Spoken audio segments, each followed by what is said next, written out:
Mitosis. Previo a la mitosis, la célula se prepara para dividirse. Este estado de preparación se llama interfase y consta de 3 partes.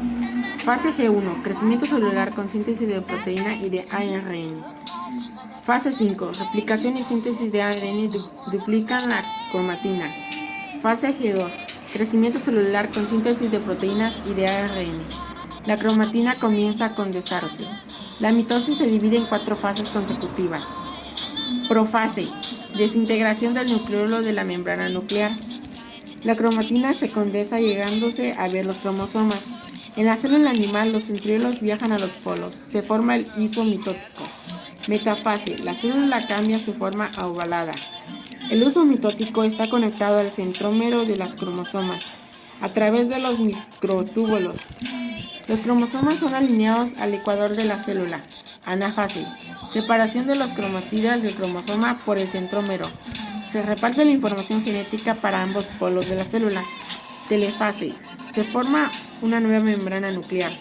La membrana plasmática se contrae en el centro. Finalmente, la célula se divide en 2, cuando se corta la membrana plasmática en un proceso llamado citocinesis. Podemos concluir que en la mitosis se generan células con el mismo conjunto de la formación genética que las células madre. Meiosis.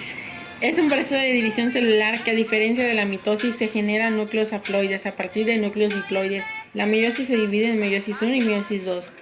La meiosis, antes de comenzar, realiza un proceso de preparación celular, interfase que se mencionó con más detalle anteriormente en la mitosis, pero en general, en la interfase la célula duplica su material genético. Meiosis. Profase. Se integra la membrana nuclear y los centriolos viajan a los polos convirtiéndose en hiso mitótico. La cromatina se condensan llegándose a ver los cromosomas. Los cromosomas homólogos se acercan uno al otro y los cromátidos se enrollan con los cromosomas juntos. Se forman una estructura llamada tetrada. Gracias al enrollamiento crossing over, los cromosomas se aparean e intercambian segmentos cromosómicos. Las fibras del microtúbulo se unen al centrado de cada cromosoma. Metafase. La célula cambia su forma a ovalada. Las tetradas se alinean al ecuador de forma aleatoria en un proceso llamado permutación cromosómica.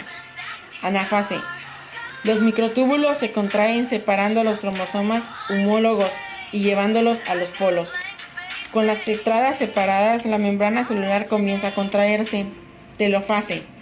La célula se separa formando 2 células. Sin embargo, todavía los cromosomas son diploides y consisten en cromátidas unidas. Después de una breve interfase durante la cual no ocurre la replicación del ADN, se inicia la meiosis 2. Profase. Los centriolos viajan a los polos de cada célula. Los microtúbulos se unen en centrómeros de cada cromosoma. Metafase. La célula cambia su forma a ovalada. Los cromosomas se alinean al ecuador de la célula. Anafase. Se realiza la separación de los cromátidas por el centrómero. Telafase. La membrana celular se contrae en el centro. Finalmente la célula se divide en 2. Así finalmente podemos concluir que en la meiosis se forman células haploides a partir de diploides.